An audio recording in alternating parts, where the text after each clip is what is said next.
La première chose à faire, c'est de la communication. C'est expliquer, c'est aller vers les associations, c'est aller vers les jeunes, aller vers les jeunes experts. Il y a ce vrai travail-là, pour moi, d'information. Et le deuxième axe que moi je vois, c'est le dialogue. Parce qu'au final, quand on ne se parle pas, on ne peut rien faire.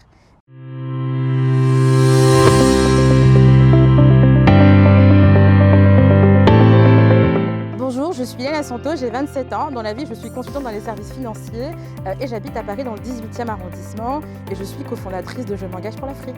Je m'engage pour l'Afrique, JMA. Nous sommes un incubateur de politique publique. Concrètement, qu'est-ce que c'est ? Nous avons créé un espace de conversation. On va chercher des jeunes experts, porteurs de projets, à réfléchir et formuler des recommandations de politique publique à des décideurs au sens large.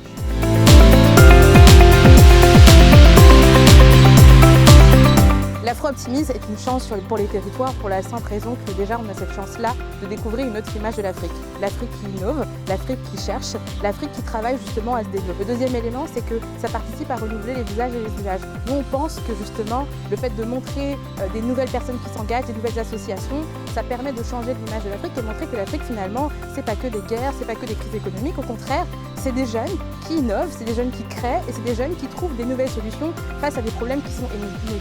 Changer le narratif autour du continent africain, ça implique à la fois de proposer des idées concrètes applicables, de renouveler les visages, d'aller chercher des personnes qu'on ne voit pas d'habitude dans les médias, sur les réseaux sociaux, les amener justement à partir de leur expérience vécue terrain à formuler des recommandations.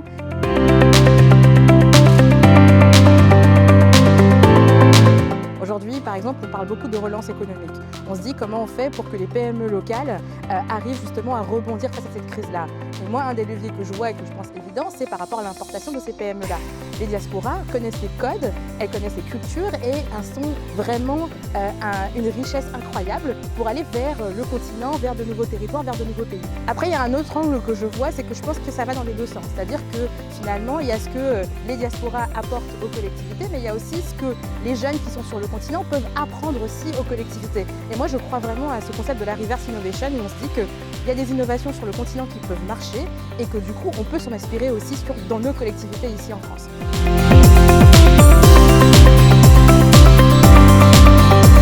Les collectivités locales, je connais très peu en fait finalement ce qu'elles peuvent faire et comment elles peuvent accompagner les associations, comment elles peuvent accompagner nos experts. Et moi je pense que déjà la première chose à faire, c'est de la communication. C'est expliquer, c'est aller vers les associations, c'est aller vers les jeunes, aller vers les jeunes experts. Il y a ce vrai travail-là pour moi d'information. Et pour moi c'est vraiment la première chose, le premier axe sur lequel il faut travailler. Ensuite, le deuxième axe que moi je vois, c'est le dialogue. Parce qu'au final, quand on ne se parle pas, on ne peut rien faire. Et en fait, pour moi, il est urgent, plus que jamais, de créer ce dialogue-là, que ce ne soit pas que des associations un peu plus anciennes, sans forcément que ce soit péjoratif venant de moi, mais ces jeunes associations-là qui sont prêtes à s'engager sur les territoires, sur le continent. Et pour moi, c'est le dernier maillon qui manque.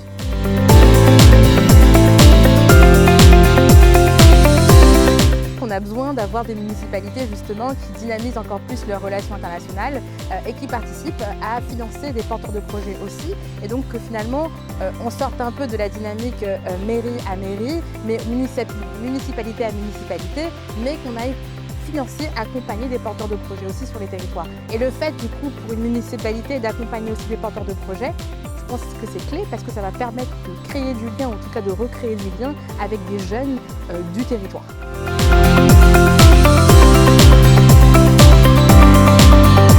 Quand on a créé Je m'engage pour l'Afrique, on est parti du principe qu'il fallait mettre en lien des jeunes, des experts, des porteurs de projets et des décideurs au sens large, finalement, qu'ils soient État, maire, collectivité, etc.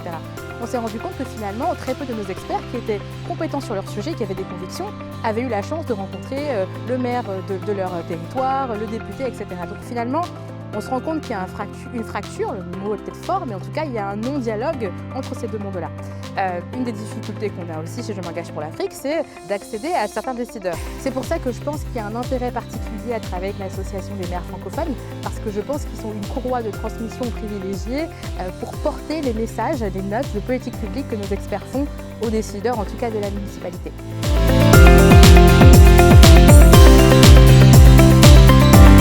Les trois recommandations finalement, c'est de valoriser, accompagner et mieux connaître les Afro-Optimistes de votre territoire.